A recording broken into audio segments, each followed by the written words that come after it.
Hello and welcome to the Christian Fantasy and Sci-Fi Podcast, where we talk about anything and everything fantasy and science fiction. Your host is Matt Crosswhite, and the subject matter expert is Josiah Marshall. And here we go.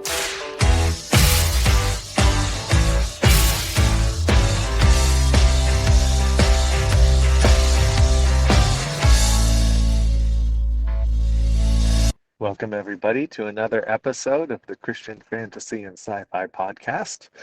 I am your host, Matt Crosswhite, joined by subject matter expert Josiah Marshall. Today, we are doing fun cameos and cameos you probably are unaware of between Star Wars and Star Trek. Is that right? Mm-hmm. Mm-hmm. Yep, we sure are. I think it's fun. So every now and then when I'm watching something and I recognize a face, I always like just being able to do those celebrity puzzles, especially with IMDb, the International Movie Database, where I'm going, oh, so they were in that film, and then they were in this film with this other person. And you just end up making all of these fun connections of actors and characters even that you've just come to enjoy over life, right? So last night, my wife and I were watching the new Night Court. They had another episode out, and this one involved them. It was about Comic-Con and about everyone in the court getting dressed up. And John Larroquette, who plays Dan Fielding, dresses up as a Klingon. And he's looking in the mirror and he's going, wow, this just looks all too familiar. It's like I've been here before. And I'm thinking, wait a minute. I don't remember him. I don't remember him doing. And so I go and look, and then sure enough, later on in the episode, he's wearing all of this so he can try to evade a woman who's out to get him. Okay. And she asks him, what's your name? And he goes, Maltz.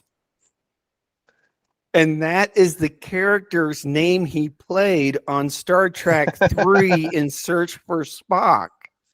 Oh, wow. Where Christopher Lloyd, the doctor from Back to the Future, plays the Klingon captain that says over the walkie-talkie or communicator, Maltz Choi Chu, which is Klingon for Maltz, beam me up. Oh my gosh. Isn't that funny? That is fantastic. It just made me think last night, isn't this fun? Isn't it fun to make these kind of odd connections, especially when it comes to Star Trek and Star Wars especially, there are some avid fans out there that go beyond just your everyday Joe. There are some people that even, I remember hearing of begging, please, I'll just be a stormtrooper. Who do you think begged to get in to just be a stormtrooper? I have no idea. Daniel Craig. No. Mr. James Bond himself. He was still in his James Bond contract when he did it, too. How fun is that? Yep. Force Awakens. Rey is strapped down to that tilted table. Oh, the tilt table test. That's a fun one. But anyways, that's another point altogether. She's strapped to that table, and so she uses the Force to convince the stormtrooper standing right there to release her. Stormtrooper's Daniel Craig. How fun. Just because he wanted to be in it. Oh, yeah. He really wanted to be in it. And it's not just celebrities. Let me see if I can remember this right. Abdullah ibn al-Hussein. He was the king of Jordan. King Abdullah. He actually go ahead. I was just confirming. Yeah, King Abdullah. Yeah, the king of Jordan, Abdullah. He was actually in a non-speaking role in Star Trek Voyager. No way. While he was still a prince. It was before he was king. Isn't that wild? Yes. That's so cool. Oh man, yeah. And some of these now, it's also important to know that some of these cameos are of actors that eventually became more popular, right? Sure, they might not have been at the time. Right, such as Neil McDonough. Oh, good grief! Neil McDonough. Yeah, McDonough. He played in Arrow, and then also in Marvel Agents of Shield. But he played Lieutenant Hawk in Star Trek First Contact. I actually remember seeing him get captured and get the little tendrils from the board going into his neck and him getting transformed, if I remember right. Could be. Oh wow. But yeah. It was before he was very big, but he was still in it nonetheless. And then one of my other kind of fun ones, you ever see The Fresh Prince? Yes. James Avery, Uncle Phil, played a Klingon in an episode of Star Trek Enterprise. No way. Yeah. He was a Klingon general. Oh my gosh. How have I Yep. not known any of this before? It's that silly information stuff that I even wonder at times, should I even know this? Is it important to know this? You're keeping your brain open and available for important stuff, Matt. I'll fill it with all of the nonsense. Well, if you didn't live so remote up there in the northernmost parts of Utah, I would say that you'd be really, really good on a pub trivia team. I don't know about that. Oh man, I've actually thought about that a couple of times. I remember when I was working at Rocky Mountain National Park, there was there was going to be a talent show, and my thought was, you know what, I could just give odd little trivia facts, and I was planning to sign up for the talent show to do that, and this was just among employees and stuff. And then one of my coworkers came to me and said, did you sign up already? I said, no, not yet. He says, well, you can't now. What does that mean? Oh, I've already got you down as my talent. Huh? What? Josiah, you're one of the most unusual people I've ever met. My talent is interviewing you. Oh my gosh. Okay. I'm It's not like- that unique, but sure. It's like the third grader doing show and tell. Yeah. For my show and tell, I brought Josiah Marshall. Right. That's Exactly. awesome. That's kind of weird. But another odd one that I always thought was kind of funny. So you get actors and everybody, but when you get a recognizable face, John Tesh, Entertainment Tonight. He's been a host of Entertainment Tonight for a long time, right? Yes. He played a Klingon hologram who helped Worf complete his second rite of ascension ceremony in Star Trek Deep Space Nine, I believe it was. Oh. No, that was TNG. That was the Next Generation. The Ascension ceremony. Yeah. That was TNG. Oh my goodness. You know I'm gonna have to go back and rewatch all of these, right? Oh, sure.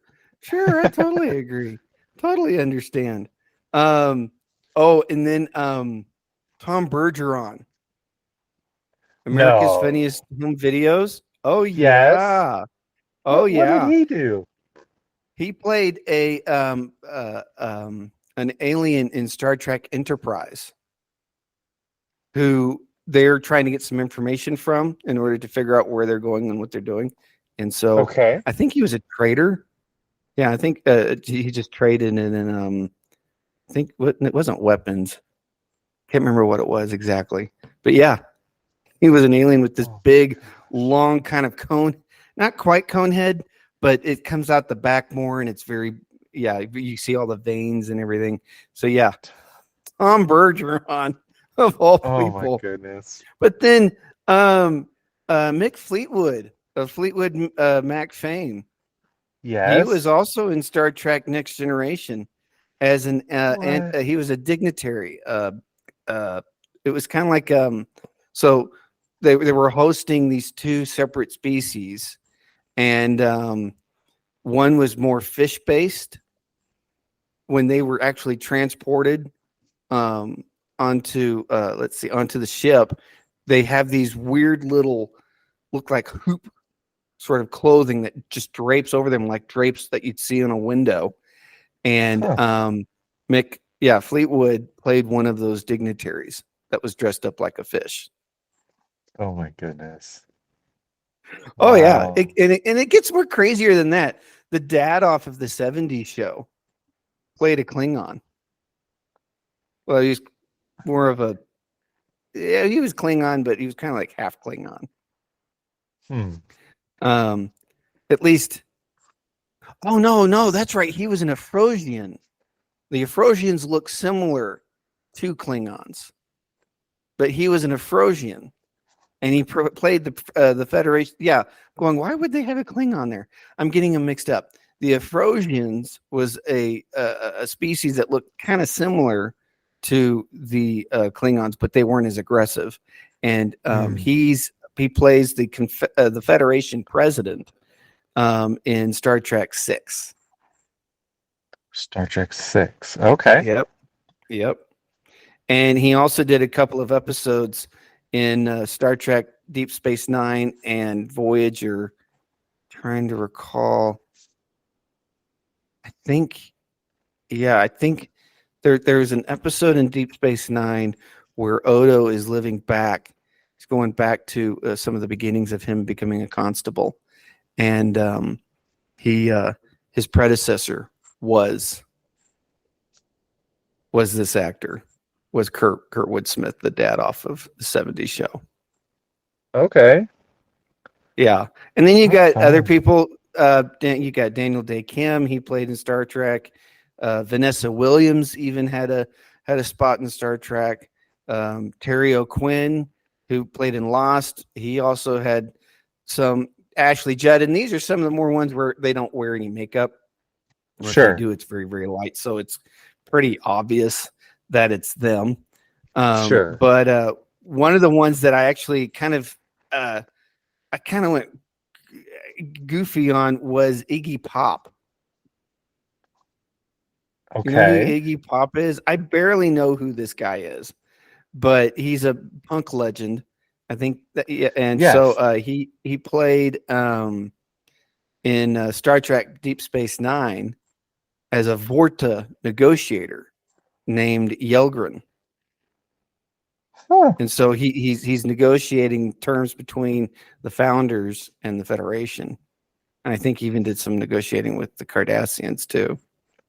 But even one other one, Negan, the guy on Walking Dead, the one that's being the bad guy. He played a Xindi reptilian on Star Trek Enterprise. As a matter of fact, he didn't just play any reptilian. He was the main bad guy. Really? Yep. He was the main reptilian bad guy.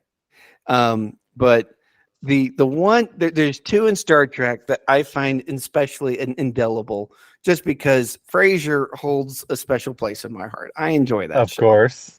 Yep. Both him and oh good grief, Lilith, his wife, both had roles in Star Trek. I knew that Frasier did. Yes, he didn't wear any makeup. Is Lilith? Lilith, Bebe Neuwirth, she played in an episode of Next Generation. She played an alien nurse who helped Commander Riker escape confinement in exchange for certain physical favors, shall we say? So, okay. But yeah, she was an interesting. She had a kind of a unique hairstyle. Everything was pretty much combed forward, and then she had this kind of cone of hair coming out the top of her forehead, and she wore glasses. And so, okay, yeah. And they even had the likes of Jason Alexander. Seinfeld Yeah. played George Costanza. He was also in Star Trek Voyager. Oh, wow. Oh, yeah. There's Oh, so yeah. many that I had no idea. Yep. And the one that I thought was probably, no offense to him, but kind of the goofiest because it was just such a parody. It almost was a parody. It's so obvious. Dwayne "The Rock" Johnson. No. What was he in? Yes. He's in an episode of Star Trek Voyager where he played a Pandari champion that defeats 7 of 9 in a wrestling style combat. Oh my gosh. That's just so on the nose. You just go, okay. Right? Yeah. Oh man. But one of my this one was more interesting, but you can really see it in his face. Star Trek Nemesis, which many Trekkies will say, not so good of a movie. Tom Hardy played the clone of Jean-Luc Picard. Really? Yep. He sure did. But just speaking on actors that have come more into themselves these days, Joel Edgerton, who is really starting to really come out and doing some good stuff. He was in oh good grief. Let's see, what was he in? He was in Great Gatsby. He was in Loving. Anyways, he plays Owen Lars, Luke Skywalker's uncle, in Attack of the Clones and Revenge of the Sith. Now, you see his face pretty easily enough, but he's really come into himself as a pretty well recognized actor. And so, and then, okay, now I thought you might enjoy this. We're moving into the Star Wars area now. Okay. What is one movie and that you are really into right now, that you're even watching the background stuff, behind the scenes stuff? The Hobbit movies and the Lord of the Rings movies. Yes. Well, Richard Armitage, a guy that played Taurine Oakenshield. I'm saying it correctly. Taurine is how you say his name. It's not Thorin, it's Taurine. So Taurine Oakenshield. He played, he's actually in the background. He just got a role in The Phantom Menace as a guard he's got a background role. And so, yeah, he plays a guard in The Phantom Menace. That's super cool. Isn't that wild? Oh, man. And let's see here. One of the other interesting things about The Phantom Menace is that Keira Knightley played the handmaiden that's supposed to be Queen Amidala's clone, that you think may be actually Queen Amidala. That's Keira Knightley playing that role. Is it really? Yeah. Who knew that her and Natalie Portman look so alike? Right? Especially under so much makeup. Wow. Yep. And then a kid's favorite, oh good grief, Deep Roy. He played the Oompa Loompa in Johnny Depp's version, in Tim Burton's version of Willy Wonka. So he's there's an army of Deep Roy. He was an Ewok along with Warwick Davis. As we know, Warwick Davis, he's done, oh good grief, the stuff that guy's done is truly off the charts. Good grief. But Deep Roy, as we know, is also very short, just like Warwick Davis is. And Warwick Davis is probably one of the more commonly known ones when it comes to recognized actors that have played in a lot of things, especially in Star Wars. And because Warwick Davis, he was an Ewok. He also played in Harry Potter. So he's had his hand in a lot of different things. One other one I'll throw out there, just because he's become a recognized genius of an actor in his own right. Peter, oh come on, I know his last name. Starts with a D. His last name starts with a D. He played a dwarf in Game of Thrones. He's one of the members of the Tyrion family. He also played a role in the recent Chronicles of Narnia as oh good grief. Oh my word! Now names are starting to escape me. He plays a dwarf in Prince Caspian, and he's often referred to. So C.S. Lewis had an interesting dialogue between the dwarf Trumpkin. That's right, Trumpkin and Lucy, and Lucy starts calling him her little DLF, dear little friend. Yes. So yeah, he played in Narnia, but one of my this one always kind of makes me laugh because this guy is everywhere, especially when you think of Pixar. What's the one actor in Pixar that you know is in every single one and has done some sort of cameo in all the Pixar movies? Can you name the guy? No. Okay, I'll give you a hint. The one that comes to mind is Steve Carell. He's done a lot of different. Oh yeah, he did. But we know him so fondly as Cliff from the TV show Cheers, a know-it-all mailman that sits at the end of the bar. Yes. John Ratzenberger. He played a rebel officer in The Empire Strikes Back. Really? Uh-huh. He's saying let's see, what was that? Echo Base? Yeah, Echo Base. Yes. Okay. Yep. Huh.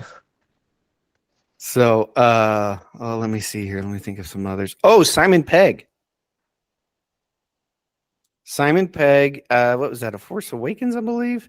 He plays the alien that Rey goes to with all of the parts that she scavenges to get payment, get money for whatever she's scavenged. He's the big bulbous faced alien. Okay. And from what I understand, he almost had a begging moment, but I don't think it was as big as Daniel Craig, because Daniel Craig just said, please, I'll do anything. But I think he was a bit more expected and planned. But yeah. Yeah, he was the junk boss on Jakku. And then let's see here. I'm trying to think. Another Lord of the Rings connection is Andy Serkis, who played Gollum. Yes. He does the facial form and everything for the character. Oh, good grief! That really tall guy, got a split in his head, sits on a big throne, kind of a tall guy. Oh, Snoke. He was the physical form. He was the creepy CGI. The Snoke guy is performed by Andy Serkis. He does the voice and everything for Snoke in the Last Jedi. Yeah, Last Jedi. That's really neat. Isn't that neat? And then even what was his name? Silent Bob, Clerks. Boy, I'm admitting to seeing some stuff here. Kevin Smith. Yeah, Kevin Smith was another hidden face behind a stormtrooper mask. Really? Yep, he just wanted to be a stormtrooper. So he played in one of the new ones, right? Yeah, Rise of Skywalker, I think it was. Yeah, Rise of Skywalker. He played in that one. And then my wife and I really enjoy theater, stage plays. Uh-huh. Did you ever see Hamilton? I've heard a lot about it, but I haven't seen it yet. It's very well done, very well written. And the writer of Hamilton, Lin-Manuel Miranda, he Hmm. actually has a cameo scene where he doesn't wear any makeup at uh, the celebration at the end of the Rise of Skywalker. You can see him in the background behind. I think it was Chewie and Rey hugging each other, and you can see him off in the background. He's just standing there How celebrating. fun. But one of my favorite shows is Third Rock from the Sun. I've Okay. always enjoyed that. It's just funny. French Stewart, John Lithgow, Joseph Gordon-Levitt. Here's this kid who, when John Lithgow met him, said, "Wow, this kid has some chops. This kid could go places." And one of the places he went was he played the character Sloan Low on The Last Jedi, who calls the authorities on Finn and Rose's parking job Oh on the my beach. goodness. Yeah. Wow. And then I'm going to go ahead and say this: the last, but not least, we want to think of the little guys. And when I say little guys, I refer to animals. Okay. Carrie Fisher's dog ended up in The Last Jedi. What? Princess Leia herself, her Yes. dog got a cameo in The Last Jedi. It was being held by a creature, kind of reminded me of one of the aliens off of The Fifth Element with Bruce Willis. Hmm. They've got this big bulking body, large shoulders, and their heads kind of lower. It also reminds you of Kingpin off of Spider-Man. I think. Wait a minute, was that Yes. Kingpin? Yeah, that was Kingpin. Yeah, and how he's got this big bulking body and his head's down here, kind of in his chest area. Well, in the background of a scene in The Last Jedi, you see an alien that kind of looks like that, and they're holding Carrie Fisher's dog in their arms. Oh my gosh. That's hilarious. Isn't it? So just some of the fun things. I think it's so fascinating that when you realize everyone enjoys these shows, enjoys these stories so much that they just say, you know what, put me in the background. I don't care. I just want to say I was part of it. Yep. And Yeah. the Daniel That's super Craig one, cool. I actually heard of that one before I even saw the movie. Oh. And so when it came to that scene, I knew he was supposed to be in that section of the movie, but I didn't know which one. And as I'm listening to all the voices, I could have sworn I'm going, that one sounds familiar. And then, oh, good grief, there was actually another set of actors that end up having a dialogue. I can't remember that. Oh, good grief, that's just coming back to me. That stand on either side of a door and they have a conversation with one another. Can't remember who that was. But anyways, yeah, just some fun stuff. So much fun. Well, listeners, if you've enjoyed some of this, I hope your mind was blown as much as mine. I had no idea there were so many cameos in both of the Star series, Star Trek and Star Wars. That's so much fun. Well, Mm-hmm. thank you for joining us for another episode of Christian Fantasy and Sci-Fi Podcast, and we'll see you in the next one. Until then, keep reading, keep listening, and keep watching.